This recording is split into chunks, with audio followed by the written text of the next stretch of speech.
It's Thursday night, Kingdom. It's time for the Chief in the North. He is very formally attired tonight, so we're going to have a good time. We have lots to talk about as they get ready for these Chargers and whatever we call that happened last week. Welcome to Chief in the North on RGR Football.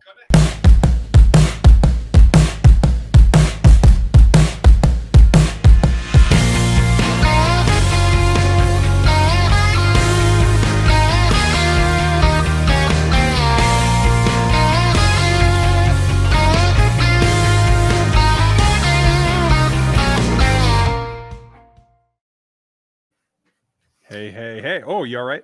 Yeah, I was suffocating. Oh, okay.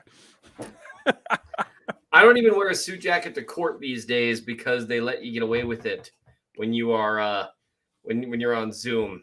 Wow, that's pretty impressive. Okay. And I love it. Although I love the way I'll be honest, there's something about wearing a suit. Okay. Says the buy drinker. Folks, we want to start real quick. Shout out to our buddy Josh Brisco over at A10. It has a medical thing going on tonight. He's not at home. He's not feeling well. And our best thoughts to him and his family, as well as the recovery process that will be in his future. So everybody, if you would, give Josh some thoughts tonight. We appreciate it. Josh will be the first one to tell you that, hey, things are not all well in Chiefs Kingdom. How are you feeling here a few days after this debacle? You know, before we get into that, I just want to say that, wish Josh well. You know, he had some stuff go on, and he's going to be all right. But it's at least a good opportunity, kind of like similar when you and I kind of talked about like Chiefs training camp and stuff, and I enjoyed going with my kids, and it was awesome. It's a good opportunity to very occasionally keep in mind that a lot of things that feel really important aren't. You know, not that we want people to think that way too often because we want them to subscribe and, you know, but, right. You know, this is being recorded, but I know, you know, Josh is obviously, he's not going to be watching right now. And so I feel safe saying it because I think this is between us and the Road Watchers. Josh is someone I'm very, very fond of. Enough so to where I have difficulty saying it to him. And I think of him kind of as a kid brother. And we once tried to figure out how many hours we've spent talking over the last 3 years. Yeah, I did the first radio segment I ever did with him. And really? And I've been doing radio with him like once or twice a week since. You know, keep in mind things that are important and things that aren't, you know, as we talk about, you know, the Ravens and the Chiefs and the stuff that happens with it. And can I just urge people, like, I like threw like a Twitter thread together because, like, what do you do when someone's like not feeling healthy or whatever? And I just think it's really important that people know how much you appreciate them, even though those things are really hard to say. Now, I'm not going to take my own advice. I actually joked to Renee, Josh's significant other. I said, well, he's feeling better. I'm going to have to take down that thread before he sees it. Because he might know that I don't think he's a scumbag. I just think that, you know, any chance that you have to say something sincere to someone that you care about, I hope people do it and take advantage of it, because it's really hard sometimes. Like, because when you're really when you really care about someone, it's hard to say that, you know? I don't know. It's awkward. It's not hard for me. I cry at ER. If you guys see ER reruns on there and I see them, I'll be crying at it. I guarantee you every time. But Josh, we do care about you. And Seth, I treasure your friendship as well. We've been talking not as much as you and Josh, but for a long, long time. And so I'll say that out loud. Yeah, no, I care about you too, man. And one thing I really appreciate about this job is the people that I've gotten a chance to interact with. And you and I have talked about this in the past, is that we have an industry where there's a lot of friendly people, but not always a lot of friends. And I think those are just really valuable things. And so, yes, Matt Friends, Deep Thoughts with Seth Kaiser. You know, I was thinking earlier. And then you move to the jokes to like, it's like, that was a lot of sincerity. But I just, you know, I just hope that, if you do appreciate Josh, stop by his Twitter page and tell him you do, because I can just tell you there are very few people that care as much as he does about doing it really well and providing something really special. Like, he really cares about that. Like, he really cares about that more than becoming rich or famous or whatever. I mean, he wants those things, don't get me wrong, but he really cares about doing something unique. And I just think that's a cool thing. So anyway, it ain't awkward. Flapjack City. Flapjack, you the man. So anyway, the Ravens game. I still can't believe that Clyde fumbled that. What a different week this would be. All the same concerns would be there, but people wouldn't care nearly as much. Like, the emotion wouldn't be as strong behind it. Yeah, that definitely is a difference, isn't it?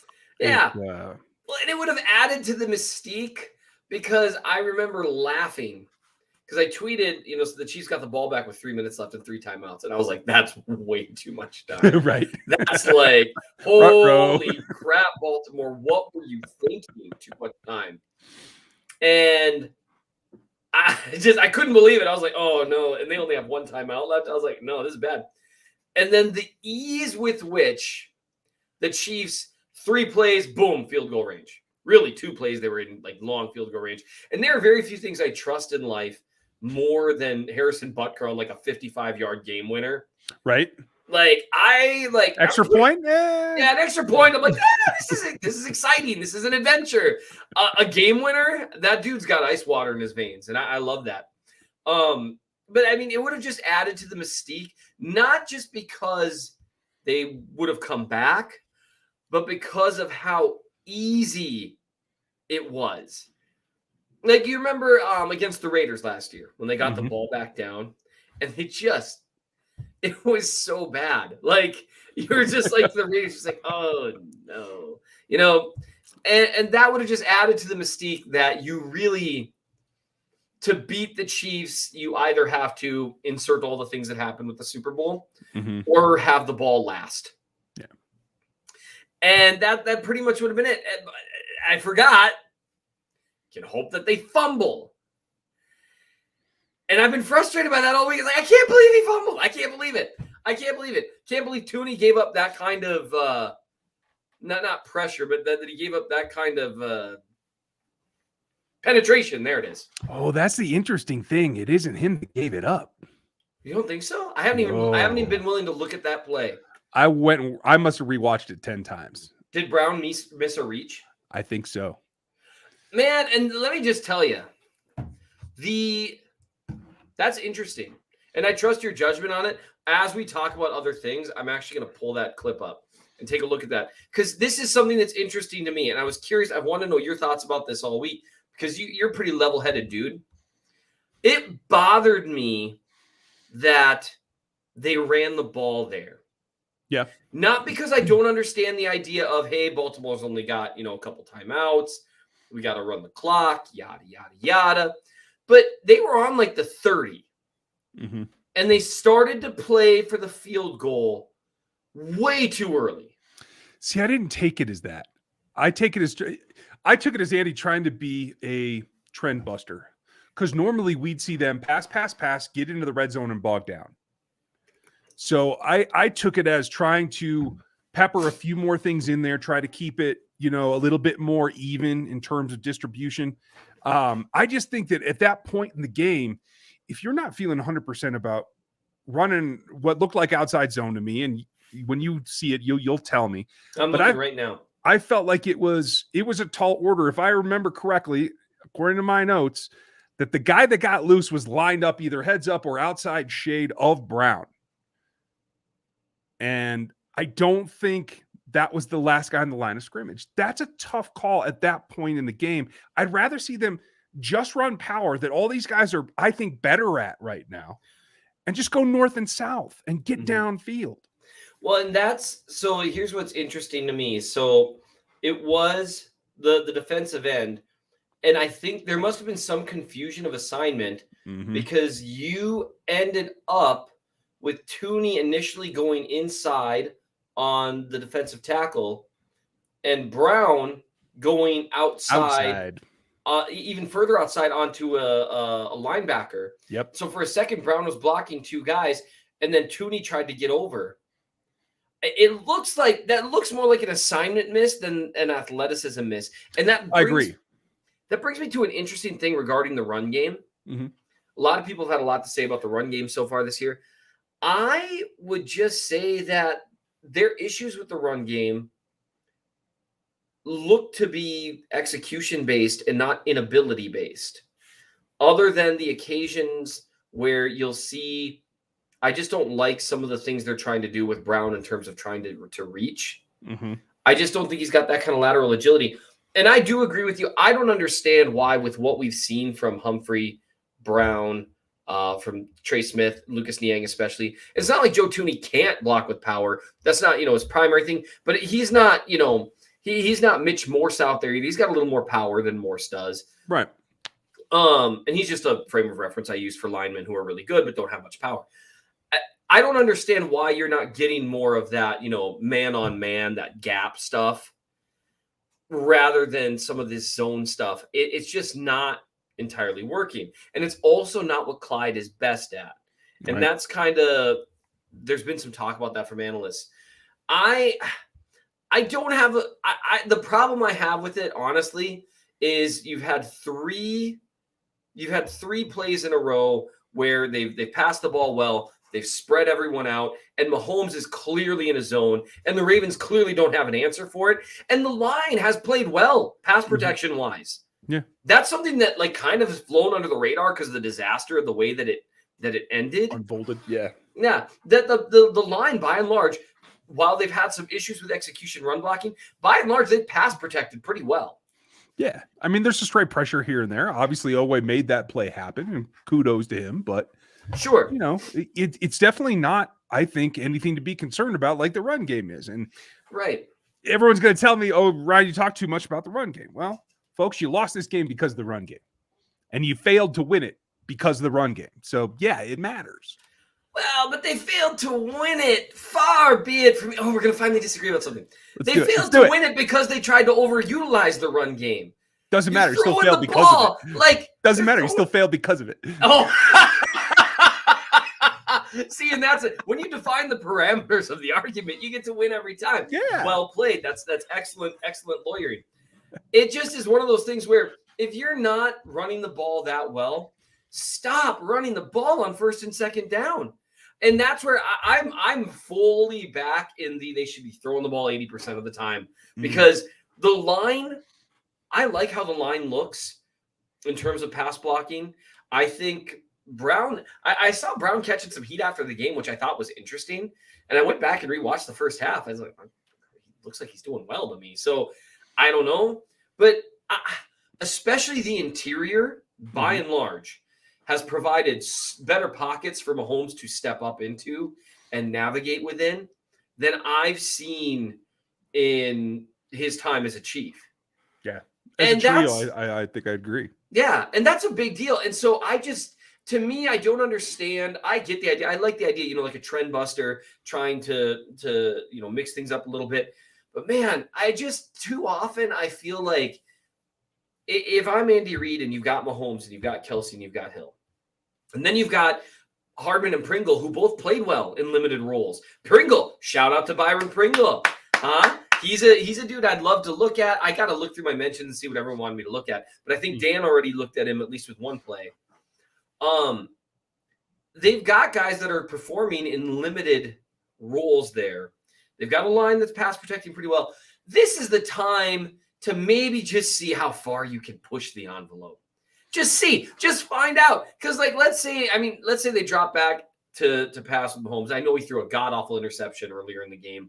Probably the worst pick of his career. And he knew it afterwards. He's like, I don't know what the crap I was thinking there. But he would never make that throw on the final drive. He just eat the sack. And then the clock keeps ticking and you do your thing.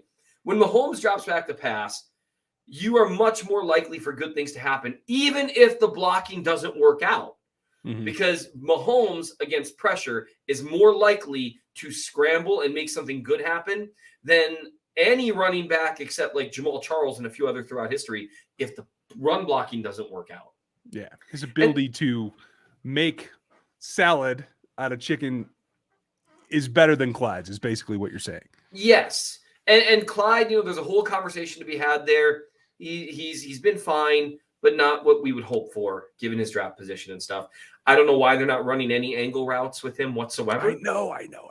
Throw in a wheel route every now and then. Put him in the slot and have him run a rip route against a linebacker. Just see what happens. Yeah, those arrows are his bread and butter, and he can destroy linebackers. Just arrow after arrow. I don't understand it. I'm assuming there's a reason, but holy crap. But the big thing that really did drive me crazy in that this was a game that I do think the Chiefs kicked themselves in the they kicked themselves in the foot. They shot themselves in the foot. They kicked themselves in the face. And they just kind of snatched defeat from the jaws of victory there. Now you can't anticipate, the fumble there. I mean, that was a worst case scenario thing. But that's one thing I walked away from that game is just like, man, they really should have won that. And they've been winning that game lately, and they made one too many mistakes. But they normally win that game. Yeah. So it hurts a little more. It reminded me of the Patriots when he threw that pick and didn't even know Hightower was there. And it was just like so close, but yep.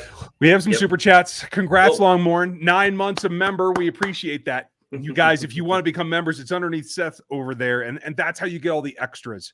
You get the extra stuff from Gooch. You get the extra stuff from me. You get now Aaron's doing the picks pool. You get to see that. You get into the Discord if you're a starter, or you email me at where is it? Oh, I had it here a minute ago. Right here at this place. That's where look at everything but me putting on lip balm. Yes, let's look away from Seth. Here, I'll zoom out. Look away from Seth. It's okay. But that brings us to the super chats. The super chats are a way to support us. We very much appreciate all that, as well as everybody who's been buying the t-shirts and everything lately at the RGR store. You can get the link in the description and all that. Yes. But the Judge, thank you, Judge, for your support. Got my heart ripped out last week. What do we have to do to get the defense right? You go ahead. The mistakes that I'm seeing in run defense are I tend to be optimistic. I would just say they look correctable because we're seeing things that they haven't, like discipline in coverage and tackling have generally been things that have been pretty good under Spags. And this year they're a disaster. And I would add into that, what are you thinking of the run fits that I'm seeing from the linebackers? What run fits? Huh? Oh, wait, there is an assignment. Yes, right. And that's where I'm just I'm scratching my head a little bit. But I also, and honestly, that in part is a coaching thing. Now, it's easy to always blame the coaches for everything that goes wrong. But also to me, when they've got Chris Jones trying to execute defending a read option the same way you'd have Frank Clark execute, he's like, well, you're gonna have Jones do surf technique. He and sit there and wait for the exchange. He's not athletic enough to do that. Right. And Clark has been doing that for years. Yeah. So he can do it. And he's more athletic than Jones. And that's the problem for me. The two things that I would change, it's like elementary school math. Simplify. Yeah. I know everyone's going to say, well, complex offenses are going to take advantage of that. Okay, fine. Sure. But be dependent on your assignment and execute your assignment. And then we can start to build back up and get more complex. And the other thing is you have to be more aggressive. You have to be more aggressive as a player and as a coordinator. I was screaming at the top of my lungs at the television. Luckily, no one was there to hear me. They could have gone to a bear front. They could have stacked the guard, center guard, and taken away some of those things if they were able to roll with it. And I know that that's not in the game plan. You didn't plan on that. Okay, fine. You got to be able to adapt it sometimes. Well, and you have enough pros that you should be able to do it. Absolutely. And it's not like there's only one way that the read option gets defended. Yeah. And honestly, if I'm coaching a team that has Chris Jones, an unusual type of talent at defensive end, for one thing, I think this particular game was one they should have moved him back to 3 tech. given the nature of what was going on there. Either that or you simplify his assignments at edge. Because that's just not something he's done his whole career. Baltimore is extremely stressful for defensive ends, and there's a lot going on with that in terms of need for in terms of athleticism and assignment, all that stuff. But also, if you're going to keep him out on edge, then you just tell him, okay, Chris, what you're doing every play is tackling the running back or tackling Lamar. That's it. So you're diving in and you take one of them and you're going to tackle Lamar every down. That way he's always handing off. And then we're going to have a linebacker scrape behind you to that outside gap. And maybe they're going to cut inside and just destroy us. But they were destroying them anyway. So what do you have to lose? It's like, if that happens, they might run for 250 yards on us. Oh no. What an idea. Yeah, what? And so I just don't understand that. And that's, I think, where I'm getting the most frustrated. So, in terms of getting the defense right, I think simplifying is something they need right now. I don't think just getting Willie Gay Jr. back is this end-all, be-all. I think it'll help. Certainly add speed and thumping out there. But I'll tell you this, too. If it was only Chris and his difficulty being in that position to defend the option that was beating them, then I would say, okay, that's it. Then you move back inside and problem solve. No, because all the linebackers were misreading or mishitting or not being able to get off a block, something that you guys remember when we talked about the draft selections. I told you getting off of blocks isn't going to happen. And that's not Nick Bolton's fault. That's not the player that he is. And if you don't have one that can, that's a problem right now. And so simplifying again is also about locking down that responsibility. If Lamar's going to hold it, then you hit him, period, Chris. Just do that. Yep. And while it does open you up to some other wrinkles that will take advantage of you, at least you have the foundational defense that doesn't get ripped for 250 yards. Well, and you force them to hand it to the less talented runner. Lamar Jackson would be one of the best running backs in the NFL. That guy's incredible. His run skills are unbelievable, and he's much more dangerous when he keeps the ball than when he hands it off. Absolutely. And so I just to get the defense right, one thing I would note, I still like the way the cornerbacks play by and large. I think they're physical. I think they can do some stuff. The issues that I've seen by and large are either really good throws or you get a coverage breakdown. And so the communication on the back end has been weird. The one touchdown. Yeah, the touchdown to Hollywood Brown, it's like, holy crap, guys. Right. Like figure it out. Like these are weird lapses that we haven't seen much under Spags. And these are two safeties in that game on those two big plays that were just total gaffes that have 8 and 9 years of experience each. This should not be happening. This should not be happening. And it doesn't help when you miss 10 tackles. And honestly, that's absolutely true. But the simplification is not just about the front. It's about the secondary as well. Yep. Because when you have guys that have that much experience and they're still confused with the call, something else is going on. So before we get to Stevie's question, I would just want to say I am bugged, and I wonder if you heard any of this. All these national talking heads, podcasters, etc., talking about how Lamar took over this game and dominated it. And I'm like, they ran for more than they threw. He didn't do anything special in the passing game. He was an athlete. No, he made some great runs, but their scheme took over the game. Yes. And the Chiefs' failure to execute. And that's not really a sour grapes thing. They won. They deserve to win. Yeah. But at the same time, this idea, that quarterback won them the game. Well, the Chiefs fumbled in field goal range. Come on. Yeah. Like that, that's what happened. And that's another thing. Annoying narratives make my job annoying. And that's part of why I'm still, I've written one article this week trying to get to a second one. That's a request one. Still nervous about what people want me to look at. But, it is part of it's because the narratives annoy me so much. And that's one of the reasons why I wrote about, people's biggest fears, just because it was a good thing to kind of get off our chest and, face those fears. I'm with you. Let's rip through some of these. Steve, you want to know what you thought of the pressers today, especially the part about Juan having to earn his spot back. You can tell us. Nobody's listening. Look, my guess would be that there's something more going on that we don't know about. Yep. That's the only explanation that I really have for that particular comment. Because in terms of play on the field, he's outplayed Sorensen. Yeah. And I don't think it's been particularly close. Sorensen has played, I've had a lot of people, this is who Sorensen always has been. He normally doesn't miss tackles left and right. Like, now to be fair, some of that was like, of those tackles he's missed, like 4 of them were Lamar Jackson, and that's not fair. Like he has more misses than the Green Bay Packers. I'm not kidding. I looked it up. And that's bad. Sorensen's normally a pretty secure tackler. But what I take from that is there's something going on behind the scenes. Whether it's disciplinary or what.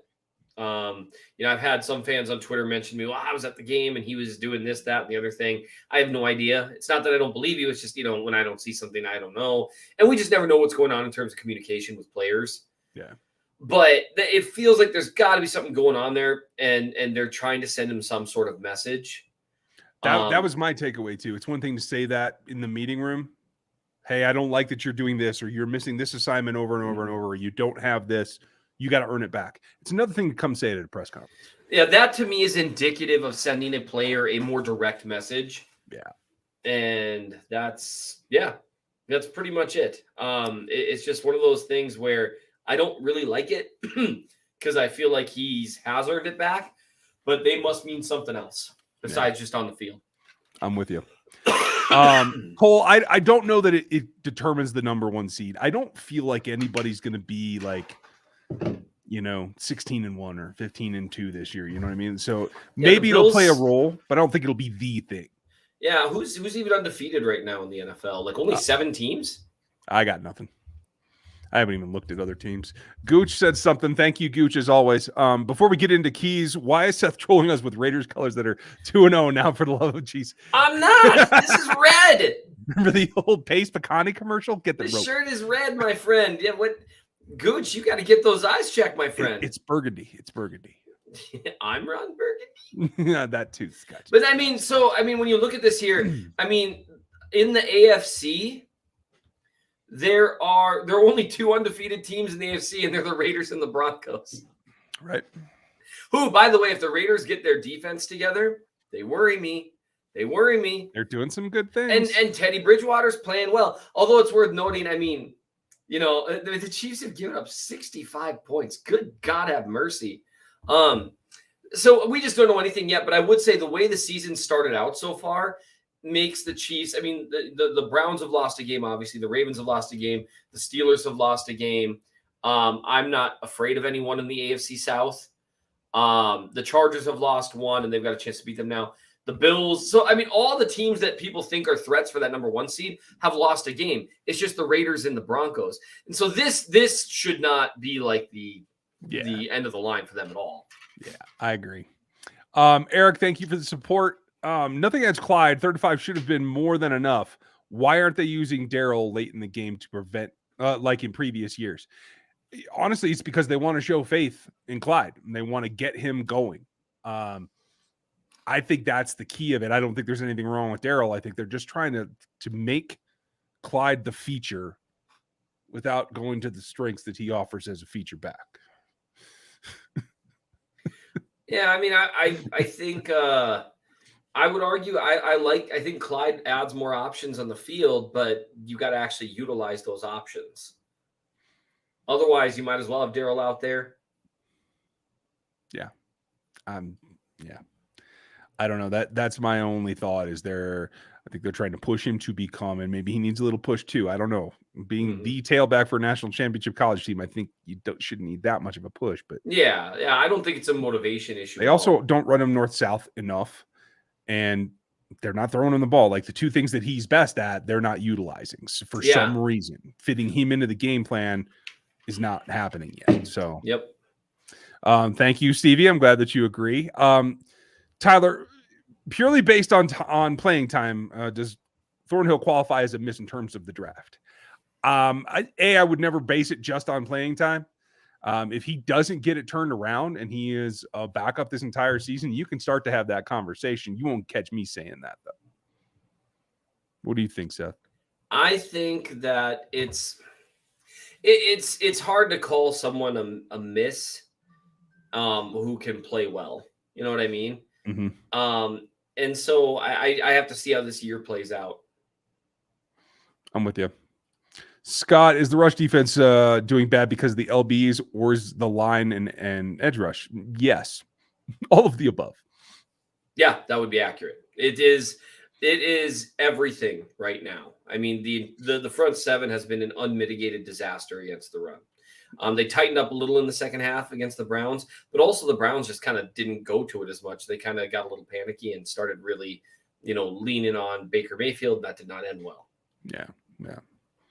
I mean, and let's get to Williams. Sorry if y'all covered it. The Lions playing Swift like we should play Clyde. I haven't watched that. Have you? I've only seen a few, and where you see him running a lot more variety of routes, and you see him being utilized significantly more in the pass game, and that matters. I mean, I don't, Clyde's biggest selling point is his ability to create and shake tacklers, that kind of stuff. And when you utilize him the way they have, it just get him the ball in space, and that just hasn't, even like if you take just like even one play this year, a first down with a throw to the left side against the Browns. Mm-hmm.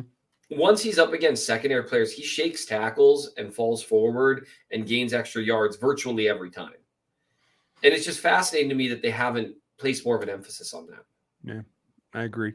Second part of his question, everyone's darling today, Jamie Collins. I mean, I would take a look, but what do you think? A few people that I trust in terms of their player analysis, they don't seem too high on Collins this year. I would just note that he's never really been anything special outside of Belichick's system. And Belichick tends to make certain linebackers look like stars, and then they go other places and not so much. So I don't see the Chiefs doing it either. Plus, he's got I think next year he's got like a $13 million cap hit. Oh, yeah. I mean, for me, he'd be nothing more than the Reggie Ragland role. He's there to come in and stop the run. He cannot cover any longer. It's been bad the last couple of seasons. So from that aspect of just trying to get somebody who will attack the run more with more success, maybe that's worth it. Yeah, I can see that. But that would be the extent of it for me. Right. Eric, to go along with your question as well, Willie does make a big difference, in my opinion, in terms of defeating guard blocks. Willie's the best linebacker they have, even as young as he is. So, and then I'd put on top of that the fact that he can cover probably better than anybody else. He does make an exceptional difference, in my opinion. Yeah, I think he makes a pretty big difference. I think they had big plans for him this year. The problems though go beyond him right now. Like you said, I mean, it's kind of an everything problem right now. Yeah. The one that I'm most disappointed in, just between us, we'll see what happens this week, is Jaron Reed. I expect him to have more of an impact, not just in bolstering everybody else, but on the field. That's actually one player that I'm considering writing about, looking at some of the requests here. A surprising number of people want to hear about Trey Smith and Creed Humphrey, which I'd rather write about. But a lot of people want me to look at Jaron Reed because he's been largely absent. Yeah. Getting pushed around too much for the caliber of player that he is, in my opinion. Absolutely. Morn, thank you for your support as always. Seems you've been in the truck for a couple of weeks. I appreciate that.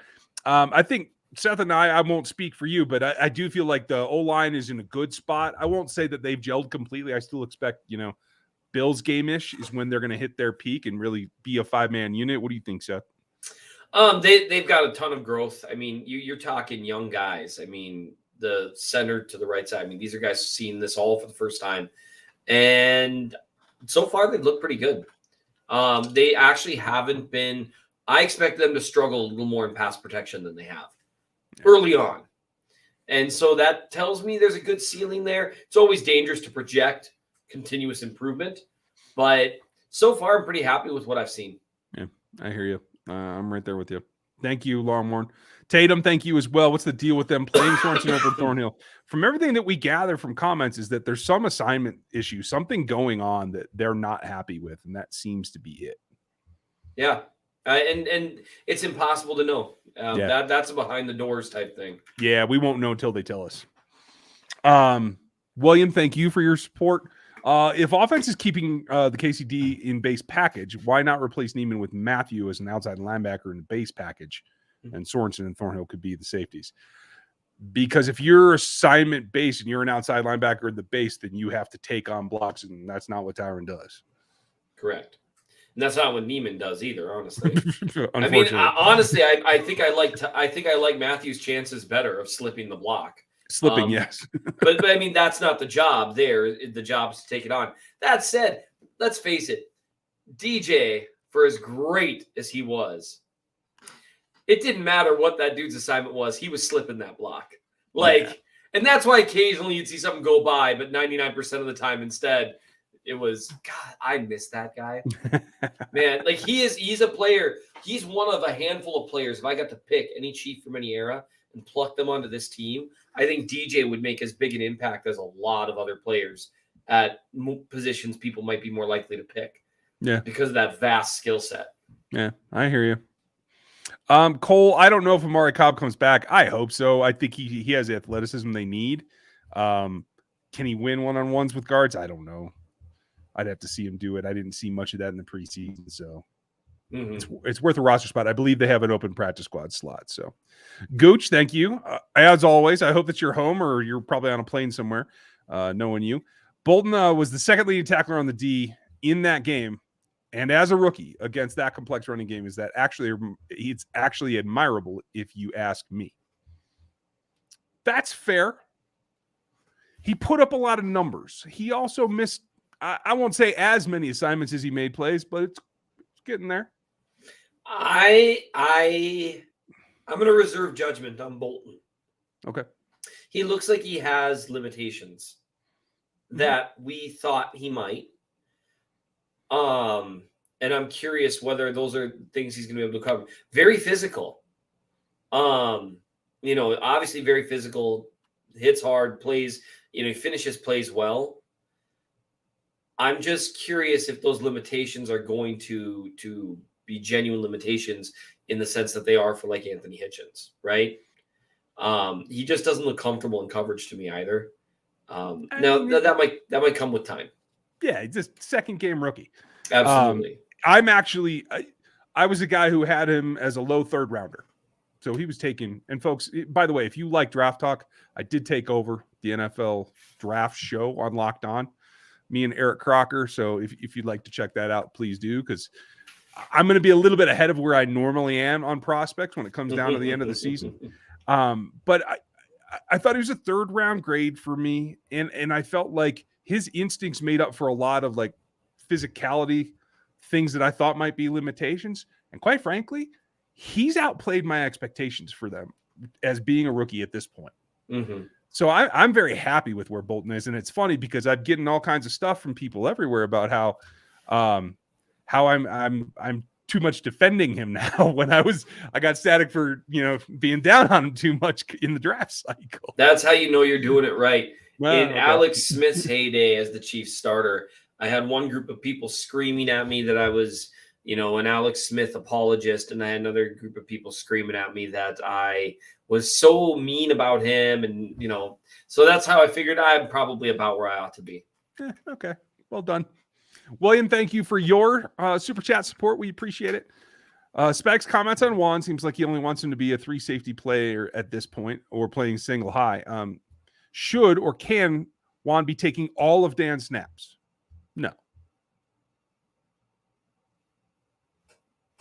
He should be taking all of them that are at the back of the defense, but Dan's better in the box.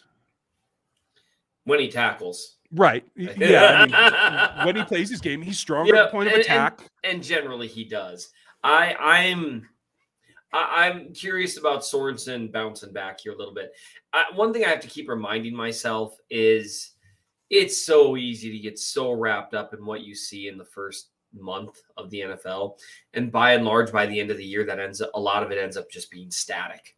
Yeah. And so, we'll kind of see, but with Thornhill, I think he should be on the field the vast majority of the snaps because he has a skill set that allows Matthew to play closer to the line of scrimmage, and Sorensen does not. So it's weird to me. So if you were running this, how would you run that rotation? What would it be for you? I would have Matthew and Thornhill being the 2 primary safeties, with Sorensen coming in when you want 3 safety sets and having a more limited role. He ended up matched up against Hollywood Brown one-on-one, a few That's times. no good. No, it's no good.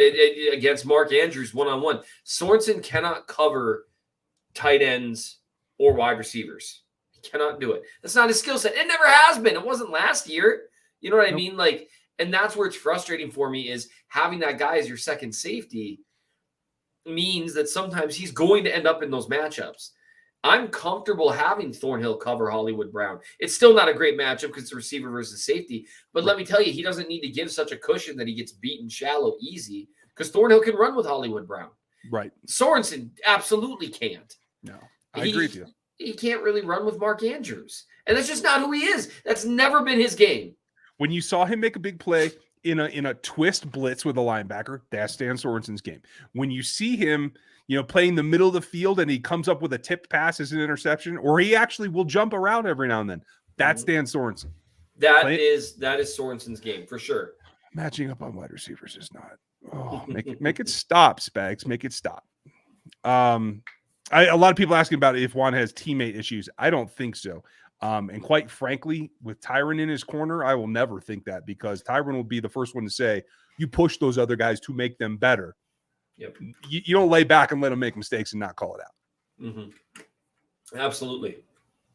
Michael, he said the 2-minute warning would have been an excellent time to go big, such as an extra lineman, Kelsey Mahomes. What do you think of that idea? I think it limits what you want to do in the middle of the field. Definitely when you get down to like the 20-25 range, I would start doing that. I'd love that myself. He could have asked any game scenario, been like, when it's 3rd and long, you think we should really pull in an extra lineman and maybe get a fullback out there too. And you'd be like, well, but hear him out. I mean, the man's making some points. Mike Burton making fullbacks great again. You know what I really want to see, and I understand that there's schematic reasons you can't do this in terms of protection.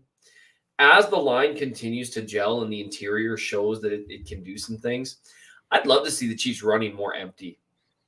Because the more spread out everyone is, the more room Mahomes has to survey the field. And you saw, so with teams playing a lot of this shell, whether it's cover 4, cover 2, as they've got a lot of guys, backing off the line of scrimmage, preventing the big plays, by having 5 guys lined up and running through that, when you got that many guys over the top and playing it deep, you're that much more likely to, like say, for example, the first play of the final drive, have a Byron Pringle come open over the middle. Mm-hmm. Have one guy bite on the wrong route. That's what happened there. And then he threw himself into the lane and it was like, no, too late, buddy. I would love to see them give that a little more of an opportunity. Empty protection sets, because they rely more on the interior than people think. They think if your tackles are good, you can run a lot of empty, which is sort of true, but not really. Because, the tackles, if you're an empty, they need to be able to push the guys wide every time, and the quarterback needs to be able to step up. And that's why maybe you didn't always have them doing that. I would love to see that now with the new interior. So I want to go the opposite direction, but that's me always, right? It's like, I wonder what would happen if we replaced the tackles with tight ends and just played with 3 offensive linemen. See, you're interesting. See, what I would do is put McKinnon and Clyde out there as one of those wide receivers. If you get a look that you just don't think can work, then you motion them back in. It's not that difficult. Put them where they ain't. At the end of the day, that's what this game is. Absolutely. Okay. Mr. Phil, is this the first time since he's been coaching the Chiefs Reed has called out the defense and Spags? He didn't say anything specific about Spags. He mentioned the 2 things in tackling and shedding blocks, and that seemed more directed to the players than the coordinator myself. Did I miss something, Seth? I think I haven't heard Reed call out the defense quite like that before, but I don't really know if it was necessarily about Spagnuolo there. Okay, that's kind of my thought too. Gooch, are you really worried about the broken car and Teddy gloves? Worried, no, but I will say this. There are 3 people that I've spoken to in the last 2 weeks that are very impressed with some of the things that Gruden is doing in terms of using young talent and getting Carr to actually perform well. And so far, it seems like they're doing that. Can they do that again?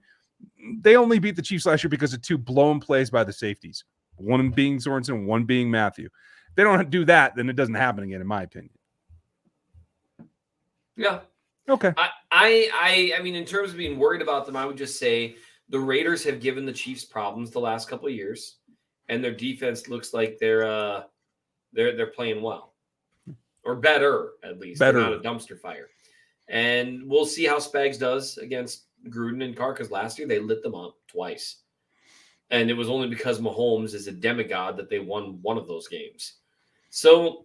And then with regards to the Broncos, they have not played the Chiefs particularly well.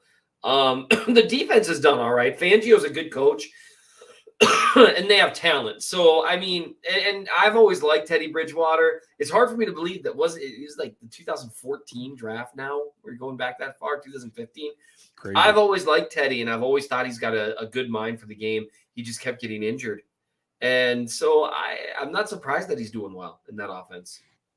Okay. Gooch, thank you again. All right, I'm charting the plane complete with the Bring in Rex banner. I'll fly it for you. I'm just saying. I need more crazy on the defensive side of the ball is what I'm saying.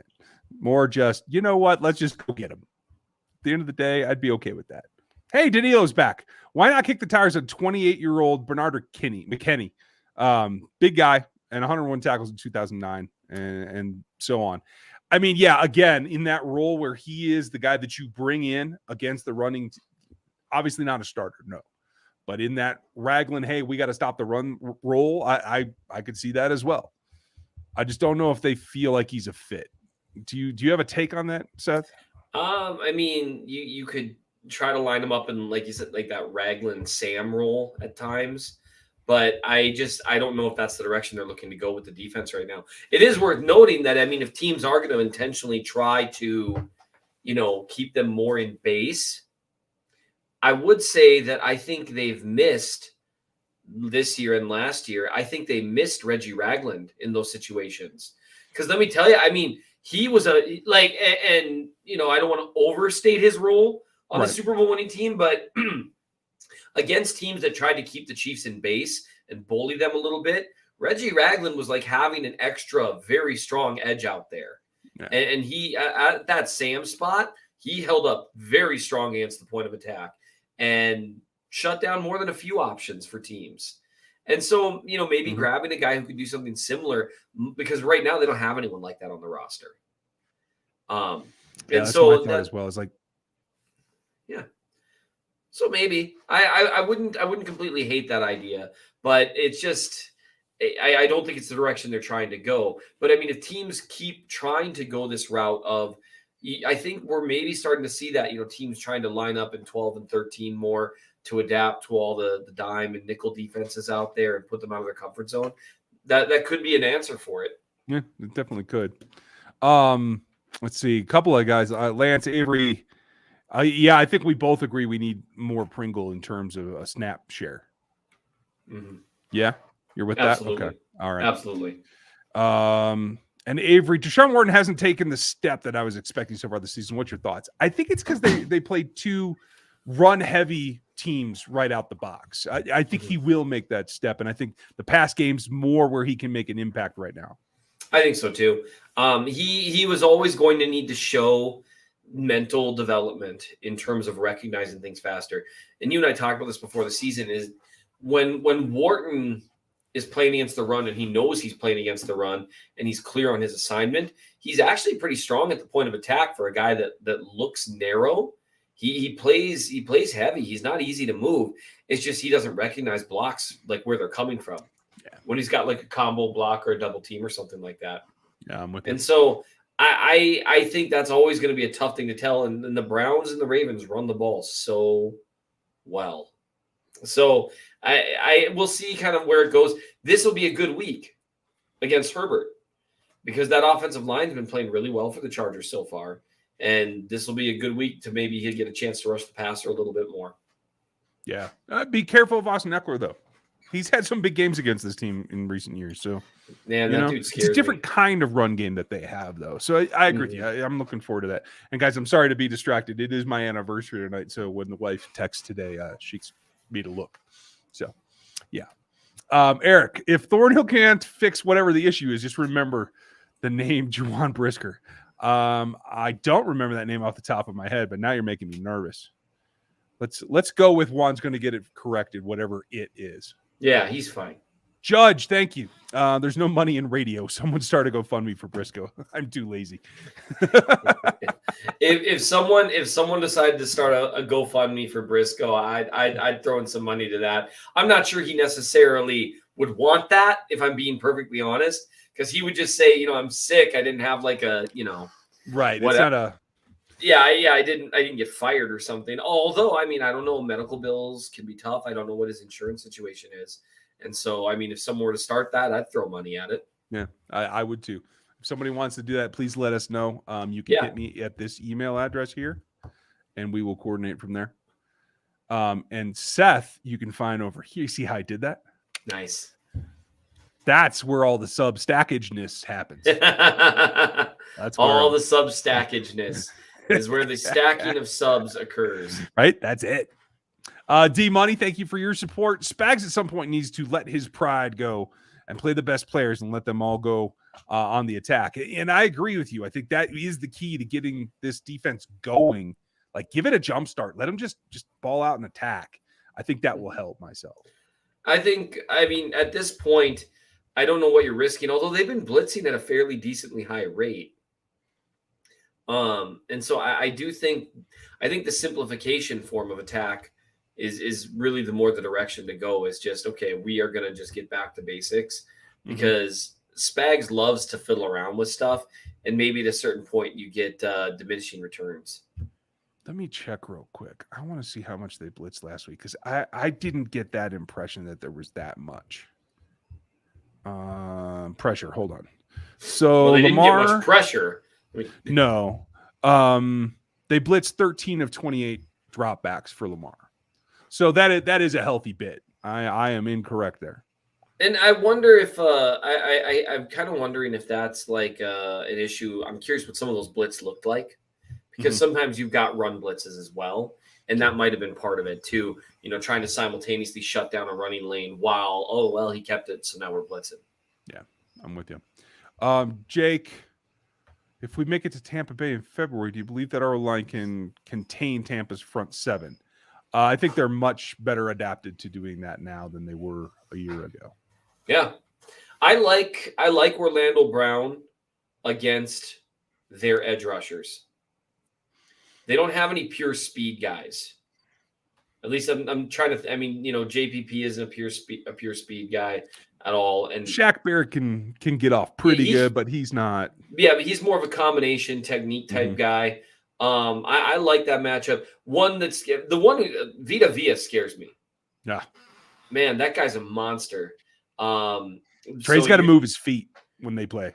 Yep, Trey's got to move his feet when they play, and you'd probably see a lot of Creed and Trey playing him together. And I think together, they've been very successful. Part of the interior is they've just been very successful. Humphrey's done a good job when uncovered, helping out wherever it's needed. And they generally haven't given up a lot of ground in those situations. But yeah, I like the way you framed it. They're a lot better equipped. The physical talent is definitely there. Yeah, I agree.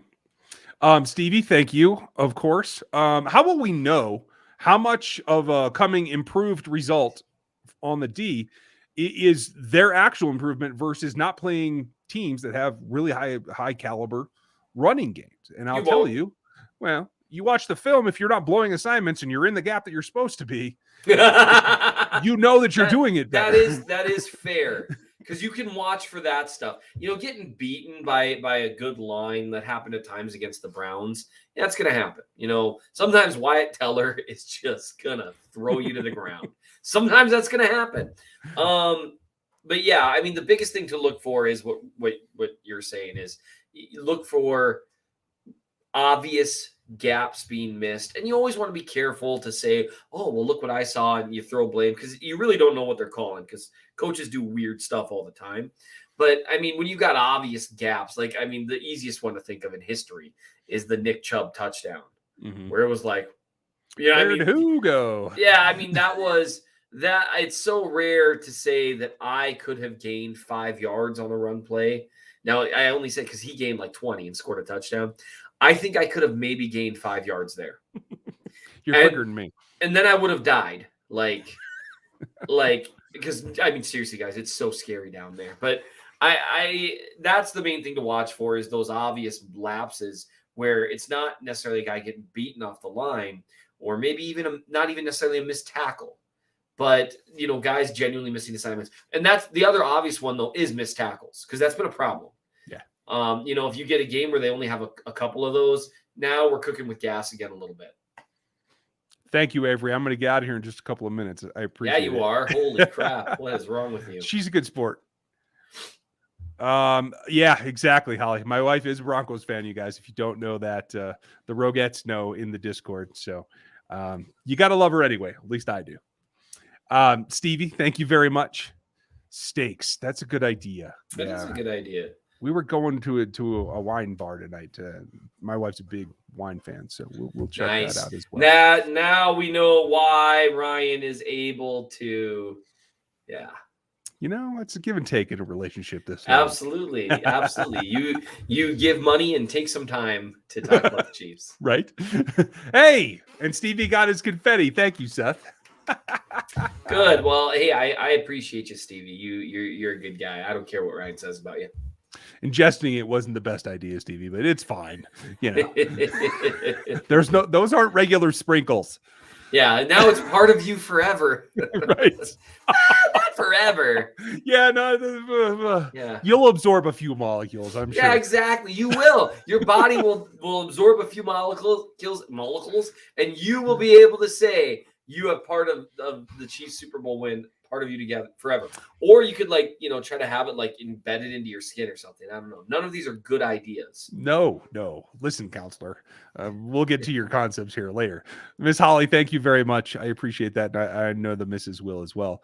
We'll hit the last couple of questions here. We're just about out of time, you guys. Mr. Big Phil, thank you very much. And thank you guys for all the support. Not just for the anniversary stuff, but for everything. How do you think Brown or Niang will do against Bosa? He sat out practice today again. Yeah. I think he'll play. Yeah. I like Brown's chances against him because Brown's better. So that's pretty easy analysis to make. Bosa is it's a similar situation to Garrett. If you can only got 4 or 5 times, you've had a really good day against a Bosa. He's good at everything. Mm-hmm. I will say this, though. I think the thing that when I watch him beat Chiefs players in particular, but mostly when he beats guys well, it is through his changes.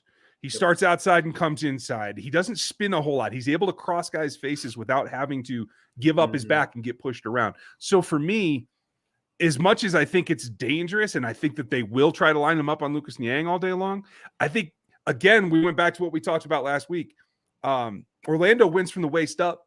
Niang wins from the waist down. And I think maybe against Bosa, maybe the waist down is the more efficient way to try to win. Absolutely. The one thing is with Bosa's hand fighting, it's tough. Niang has struggled at times with getting disengaged. And guys able to just get a little inside and then swipe those hands away and cut inside. Although Brown lost one like that too and gave up a pressure. But I mean, it's rarer for him. That length, he really is able to. Brown, it's been interesting to me. I might even chart his snaps again this week because I've gone out of my way to watch him. Mm-hmm. He is a unique tackle. He really is. He forces players to play one-dimensionally more than most tackles I've ever seen. And it's not, I'm not saying it's not like Trent Williams. I don't know if you've watched Trent at all this year. God have mercy. That man is on a mission. Just dominating guys. But he really, Brown's unique stature and length, he forces guys to play one-dimensionally a lot. And I'm curious what that'll look like against a Bosa because, both Nick and especially Joey, they just play very refined. Like you say, they're just changing the whole time. Yeah. And I have a hard time believing a pass rusher as varied as Joey Bosa is going to get stuck trying to bend the edge over and over and over like most guys do against him. Yeah, I agree with you. I'll be interested too because like I had the same concept that they would probably like Garrett up on Lucas all day, and they didn't. So maybe the Chargers don't feel that that's a priority either. It'll be very interesting to see. I want to get one more because I think this is funny. Return of Derwin James impact. How did the Chiefs offense go this week? I think Derwin's going to be okay. The only thing Derwin's scared of, I think, really is if Damian Williams is running at him. But until that happens, I'll be interested to see if they actually try to man him up all day long on Travis. If they do, I think Travis will be slowed, but he will not be stopped. And I think that will be a mistake on the Chargers' part if they do that. Yeah, if I'm the Chargers, I would really go with the advantage you have that you can put a guy on Kelsey one-on-one. It's so rare. Yeah. Like, and by rare, I mean like non-freaking existent. I'm sorry. Sorry if my kids are watching. I said freaking. I got to stop that. Oh, no. And so I would game plan around that. Just say, hey, we're going to have Derwin press Kelsey at the line of scrimmage, and we're going to formulate the rest of our defense around them and play them differently than anyone else. Yeah. And that would be at least interesting to see. Now, whether they have someone that can cover Tyreek Hill, and that's the one thing is they might be one of the few teams in the league that can bracket Hill constantly while still not compromising the rest of their defense because of James' ability to try to single up on Kelsey. Yeah, and to do everything. Mm-hmm. It's going to be entertaining, folks. We'll have the game plan for you tomorrow. Make sure you check that out. Seth will be back next week. I'm going on vacation here a couple weeks, so things are going to get interesting around here. Be prepared. We will have stuff for you. Thank you, everyone, for all the support tonight. I'm going to go talk to the wife, and I still got to do the draft show. So, hey, we're getting there. Seth, thank you for all the time, as always. Yep. Hey, you guys have an awesome week. Yes. Cheers, everybody. We'll talk to you tomorrow.